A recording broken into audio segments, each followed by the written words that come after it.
Vous me demandez de vous expliquer pourquoi je crains l'air froid, pourquoi je tremble, plus que les autres, dès que j'entre dans une pièce froide, et parais malade, pris de nausées, lorsque la fraîcheur du soir s'insinue sous la chaleur d'un après-midi de fin d'automne.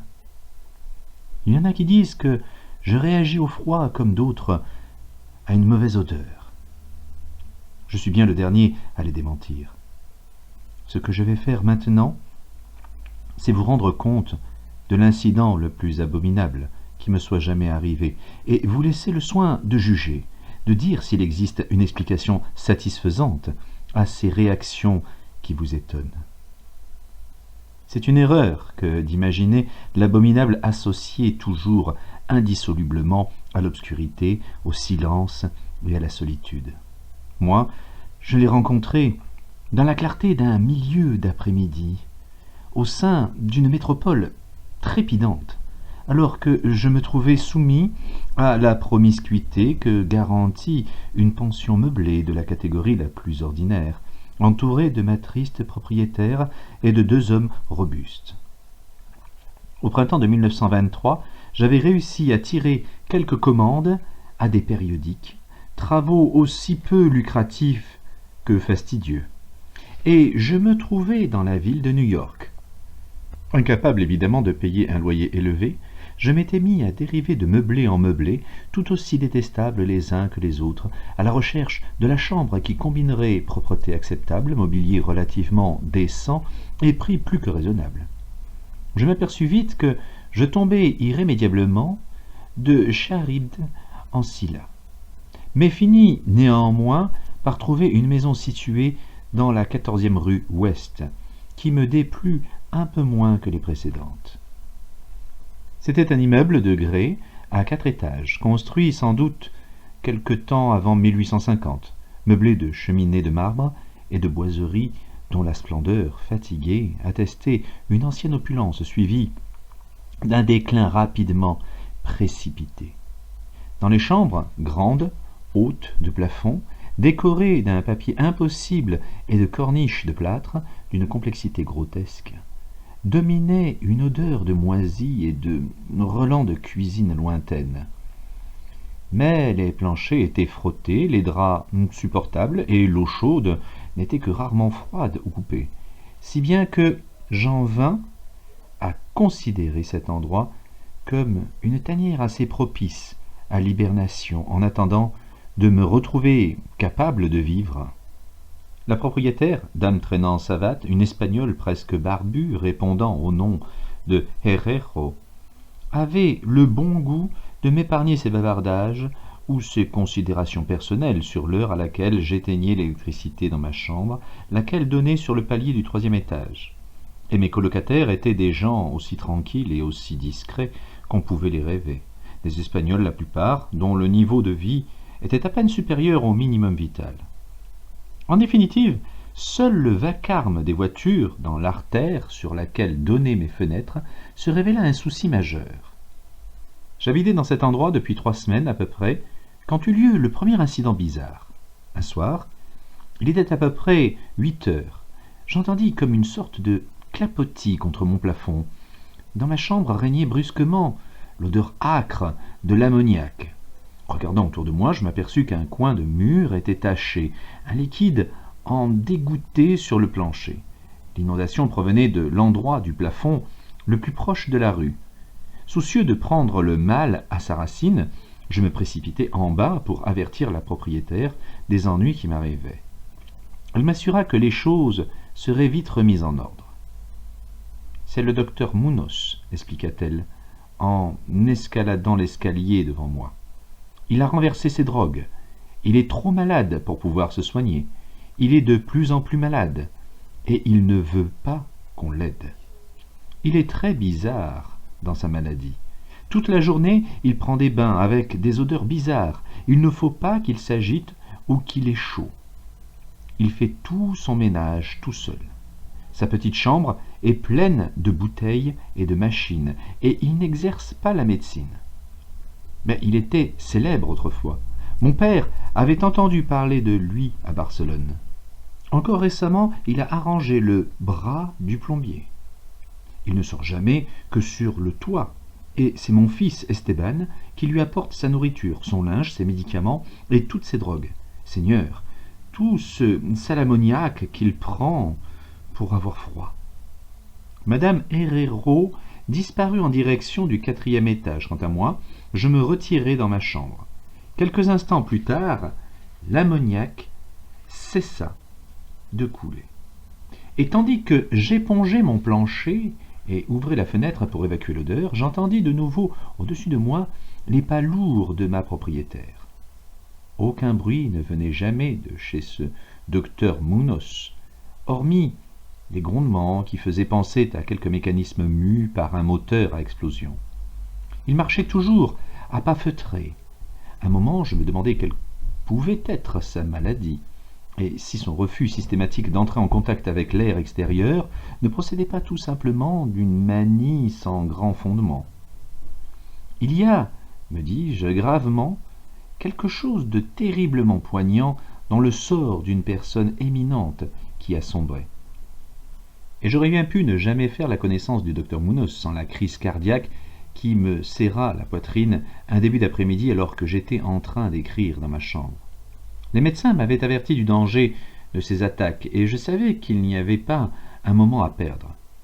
Me souvenant de ce que m'avait dit ma propriétaire des soins apportés par l'invalide au plombier, je me traînai jusqu'à l'étage supérieur et frappai faiblement à la porte qui correspondait à la mienne.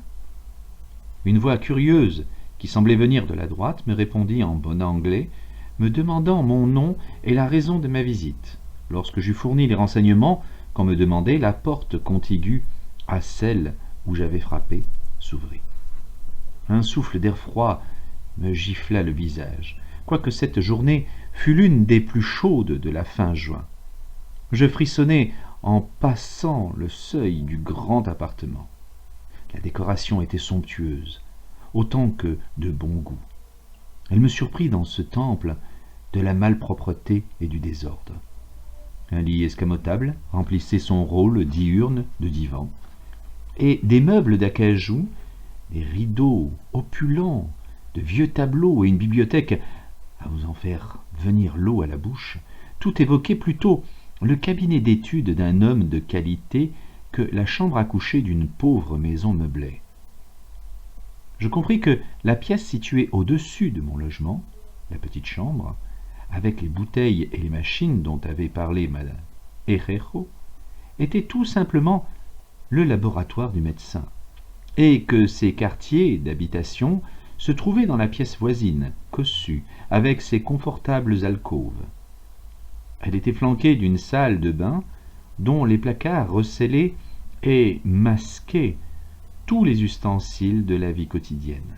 Le docteur Munoz, c'était évident, était un homme cultivé, de goût et de bonne naissance. Le petit homme qui se trouvait devant moi était admirablement proportionné. Ses vêtements, quoique un peu guindés, étaient d'une coupe parfaite, qui lui allait à merveille. Une tête très distinguée, une expression supérieure, mais dépourvue de toute arrogance, un collier de barbe coupé court et gris fer. Un pince-nez à l'ancienne mode encadrait des yeux sombres et vivants, et surmontait un nez aquilin qui donnait une sorte d'apparence mauresque à une physionomie typiquement ibéro-celte. Des cheveux épais, bien coiffés, attestant les visites régulières d'un coiffeur, séparés par une raie impeccable au-dessus du front puissant. Cet ensemble dégageait l'impression d'une intelligence rare et d'une nature bien supérieure à la moyenne. Néanmoins, dès la première vision que j'eus du docteur Munoz, au sein de cette atmosphère glacée, j'éprouvai une répugnance que rien dans l'aspect de mon hôte ne pouvait justifier. Seuls les reflets livides de son teint et la froideur de sa main pouvaient donner un fondement physique à ce sentiment. Et pourtant même, ces données pouvaient très bien s'expliquer si l'on consentait à se souvenir que cet homme était un malade. C'était peut-être aussi ce froid bizarre qui atténuait ma bonne impression. La température, en effet, était bien au-dessous de la normale pour une journée si chaude. Et tout ce qui est anormal suscite l'aversion, la méfiance et la crainte. Mais j'eus tôt fait d'oublier mes réticences pour admirer l'extrême habileté de cet étrange médecin, habileté dont je ne tardais pas à me rendre compte, et pourtant ses mains tremblantes et glacées semblaient parfaitement mortes. Il comprit immédiatement ce dont j'avais besoin et n'administra ses soins avec la suprême dextérité d'un grand maître. Pendant tout ce temps, me réconfortant d'une voix délicatement modulée, quoique sans timbre, il me disait qu'il était l'ennemi le plus acharné qu'il fût de la mort, qu'il avait perdu sa fortune en même temps que ses amis à mener des expériences bizarres dont l'objet était d'anéantir la grande faucheuse. On sentait en lui le fanatique bien intentionné. Il monologua longtemps de la sorte, presque comme un vieillard radoteur, tout en m'auscultant et me donnant plusieurs médicaments qu'il alla chercher dans son petit laboratoire. De toute évidence, le voisinage d'une personne de son milieu lui paraissait un heureux dérivatif dans cet environnement douteux. Et c'est cela, sans doute, qui faisait naître en lui le besoin d'évoquer le souvenir de ses années plus fortunées. Sa voix, si elle était étrange, en tout cas était apaisante. Sa respiration me restait inaudible tandis qu'il m'adressait des phrases bien tournées, d'une exquise urbanité. Il essayait de détourner mon esprit de mes soucis personnels en me parlant de ses théories et de ses expériences, et je me rappelle qu'il me consola avec tact de ma faiblesse cardiaque en me répétant que la volonté et la conscience sont plus puissantes que la vie organique elle-même, si bien qu'à une enveloppe physique précaire, mal développée, un traitement scientifique de ses qualités propres peut fournir une animation fondée sur le système nerveux malgré toutes les défectuosités fonctionnelles ou même les lacunes que présente l'arsenal normal des organes. Il se faisait fort, me dit-il, presque en plaisantant, de m'attendre un jour à vivre, ou tout au moins à posséder une sorte d'existence consciente, sans cœur. Pour lui, il souffrait d'un ensemble de maladies qui exigeaient un régime très complexe, dont un froid permanent était l'un des éléments. Toute élévation notable de la température, si elle se prolongeait, pouvait lui être fatale. Il parvenait à maintenir dans son appartement une température égale de 12 degrés centigrades, grâce à un système de refroidissement par absorption à ammoniac. Et c'était le moteur à explosion de ces pompes que j'avais souvent entendues de ma chambre à l'étage inférieur. Ma crise une fois calmée, avec une rapidité merveilleuse, je quittai cette pièce glacée et frissonnant, disciple convaincu en même temps qu'admirateur sincère de ce reclus au don si étonnant. Telle fut la première des fréquentes visites que j'allais lui faire. Mais équipé désormais de chandail et d'un pardessus, je l'écoutais me parler de ses recherches secrètes, des résultats presque surnaturels qu'il avait obtenus, et je tremblais quelque peu en examinant les volumes antiques et mystérieux qui composaient sa bibliothèque. Je peux ajouter en passant que mon hôte me guérit presque complètement de ma maladie, et pour toujours, grâce à sa science intelligente. J'ai le sentiment encore aujourd'hui qu'il ne méprisait pas entièrement les incantations médiévales, étant donné que pour lui, ces formules secrètes mettaient en éveil des stimuli psychologiques rares, capables presque certainement d'exercer des effets assez imprévus sur la substance d'un système nerveux ayant perdu la faculté d'envoyer les pulsations vitales dans les organes. Je fus très frappé de ce qu'il me dit du vieux docteur Thor de Valence, avec qui il avait partagé ses premières expériences et qui avait réussi à le tirer 18 ans plus tôt d'une maladie extrêmement grave qui était responsable de ses infirmités actuelles. Ce vénérable praticien, du reste, n'avait pas plus tôt sauvé son collègue que lui-même succombé au redoutable ennemi qu'il venait de combattre avec un tel succès chez son prochain. Peut-être la tension avait-elle été trop forte, car le docteur Mounos me fit clairement comprendre, quoique à voix basse et sans me donner de détails, que la thérapeutique utilisée sortait nettement de l'ordinaire et comportait des procédés que n'auraient certainement pas accueillis avec le sourire les aliénistes respectables du monde traditionnel.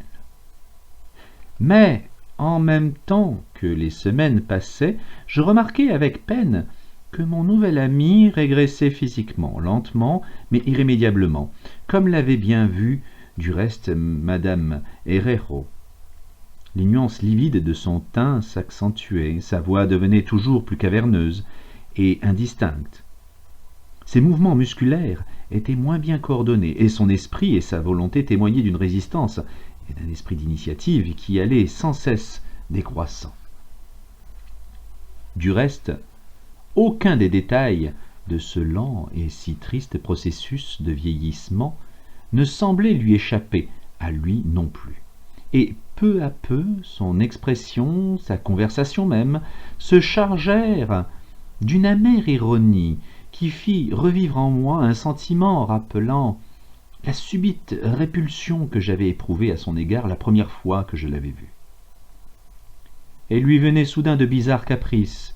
Il se découvrait un amour insolite pour les épices exotiques et l'encens égyptien, à tel point qu'au bout de peu de temps, sa chambre évoquait le sépulcre souterrain de quelque pharaon dans la vallée des rois. Cependant, il lui fallait toujours plus d'air froid. Avec mon aide, il étendit le réseau de tubes à refroidissement dans sa chambre et modifia ses pompes de façon à augmenter le débit de ses appareils et à maintenir la température inférieure à 0 degré et finalement à -3. Il faisait évidemment moins froid dans le laboratoire et dans la salle de bain pour éviter que l'eau gelât et que les réactions chimiques fussent interrompues. Le locataire de la chambre voisine, s'étant plaint de l'air glacé qui lui venait de la porte de communication, j'aidai mon ami à fixer contre le battant de cette porte une lourde tenture isolante. Une sorte d'horreur toujours plus grande, une expression morbide et lointaine, semblait s'être emparée de lui. Il parlait tout le temps de la mort, mais il avait un grand rire caverneux lorsqu'on évoquait devant lui le plus délicatement possible des choses telles que l'enterrement ou les dernières dispositions. En fin de compte, il devenait un compagnon plus que déconcertant, macabre.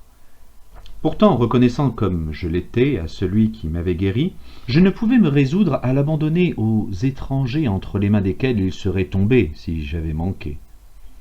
Je veillai soigneusement à tous ses besoins, mettant sa chambre en ordre, et mitouflé dans une cape épaisse que j'avais achetée spécialement à cette attention. Comme je faisais la plus grande partie de ces achats, je ne pouvais m'empêcher d'avoir des sursauts d'étonnement en lisant les listes de produits chimiques qu'il me demandait d'aller chercher au laboratoire des pharmaciens. Il semblait régner dans son appartement une atmosphère de panique toujours plus forte et parfaitement inexplicable. La maison tout entière, comme je l'ai dit, dégageait une odeur de moisi, mais celle qui imprégnait sa chambre était pire, et cela malgré tous les épices, l'encens et les âcres vapeurs chimiques de ces bains qu'il prenait maintenant presque constamment, et qu'il exigeait de prendre sans témoin. Je me rendais compte que cette odeur devait avoir un rapport avec sa maladie, et je frissonnais seul avec moi-même en me demandant ce qu'elle pouvait être. Madame Herrero faisait le signe de la croix chaque fois qu'elle le rencontrait. Elle me l'abandonna sans scrupule, interdisant même à son fils Esteban de continuer à faire des courses pour lui. Quand je lui proposai de consulter d'autres médecins, le malade eut une crise de rage à la limite de ses forces.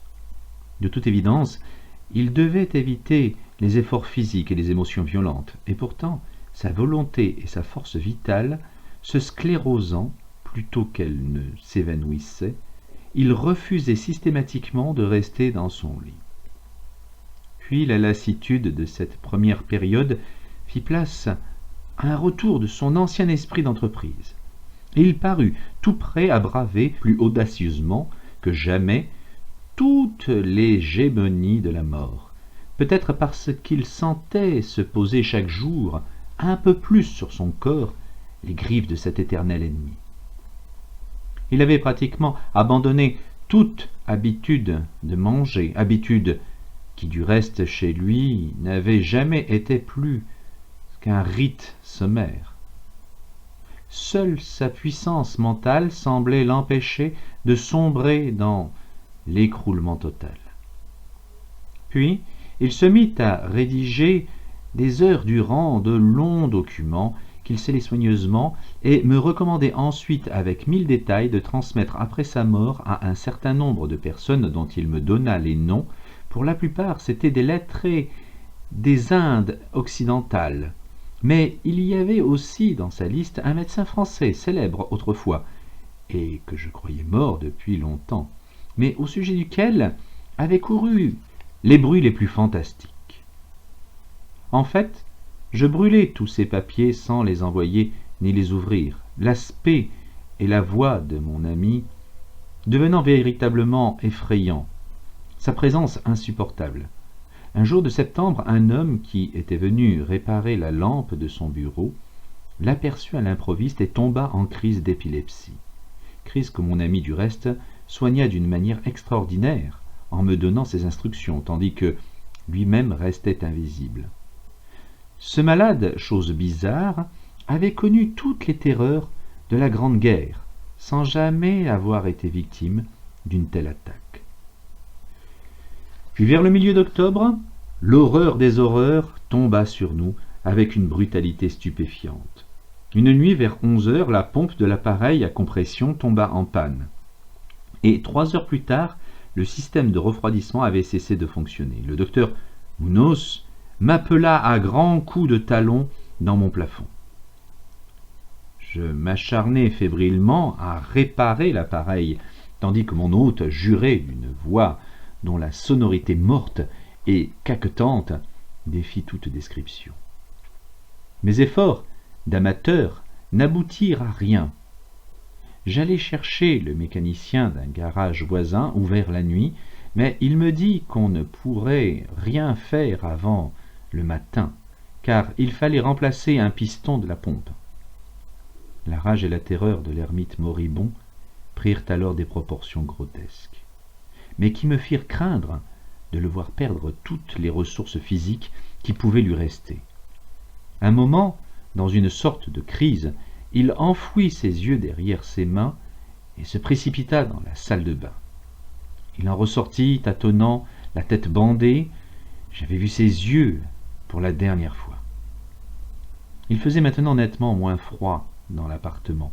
Vers 5 heures, le docteur se retira dans la salle de bain, non sans m'avoir auparavant ordonné de veiller à ce qu'on lui fournît, sans la moindre interruption, toute la glace que l'on pourrait se procurer dans les drugstores ou les cafés ouverts.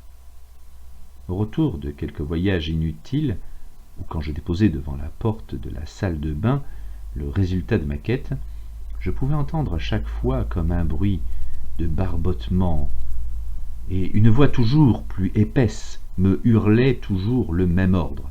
Encore plus, encore plus. Finalement, le jour qui promettait d'être chaud se leva. Les boutiques s'ouvrirent l'une après l'autre. En désespoir de cause, je demandai à Esteban soit d'aller chercher de la glace pendant que j'essayais de trouver un piston, soit d'aller lui-même chercher le piston. Mais obéissant aux instructions de sa mère, il refusa systématiquement de rien faire.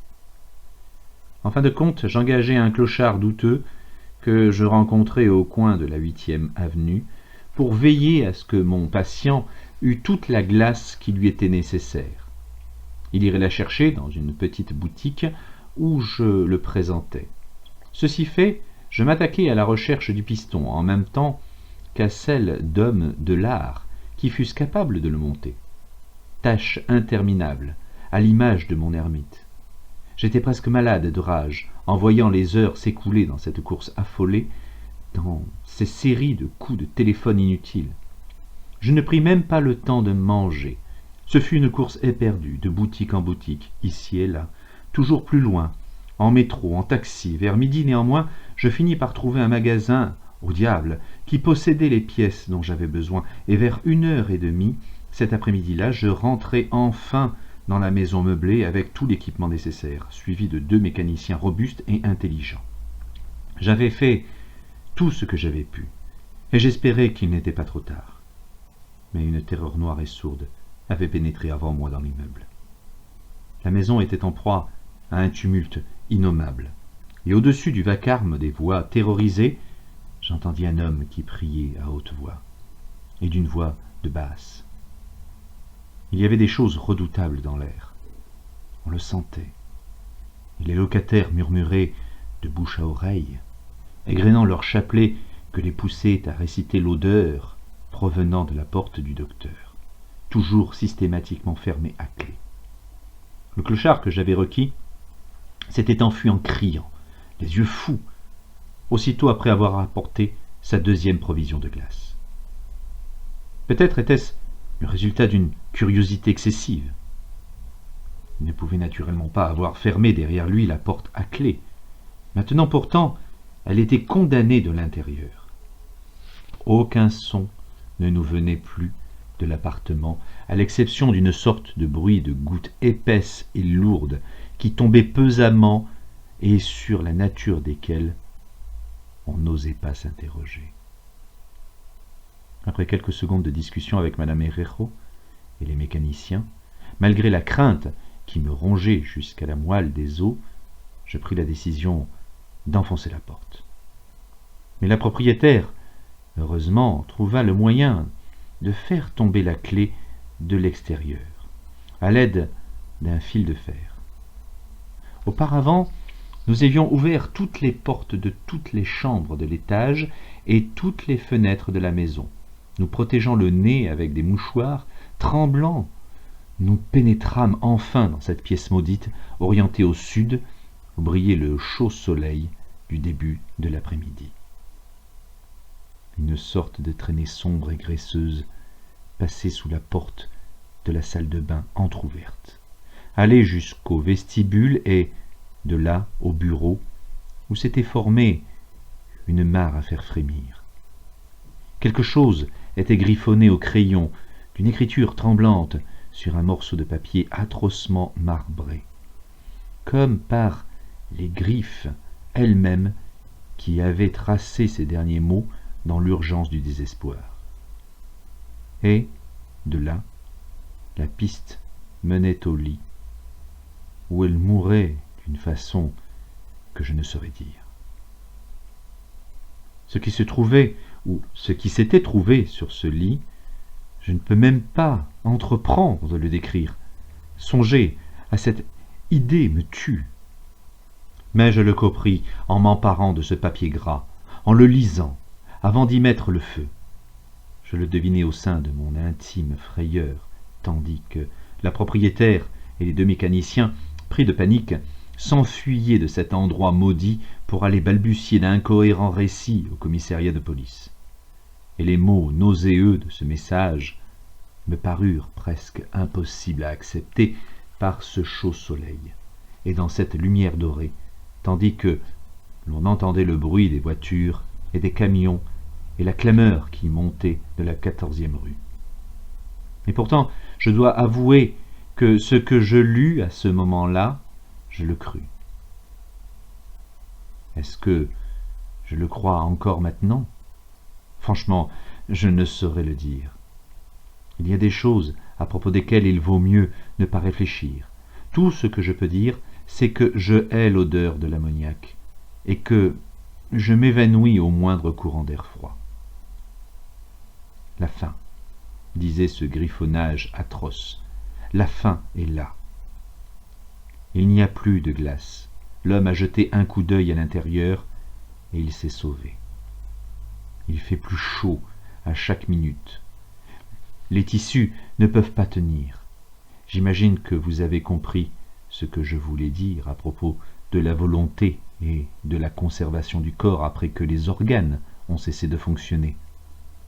C'était parfait en théorie, mais ne pouvait durer indéfiniment. Il y a eu une détérioration progressive que je n'avais pas prévue. Le docteur Torres l'avait compris, mais le choc l'a tué. Il ne pouvait supporter ce qu'il avait à faire. Il était contraint de m'enfermer dans un endroit aussi sombre qu'étrange, où il put s'occuper de ma matière et me faire revenir à la vie. Mais les organes refusèrent de se remettre à travailler. Il fallait le réaliser à ma façon, par la voie que je préconisais, la préservation artificielle. Car, comprenez-vous, je suis mort il y a aujourd'hui 18 ans.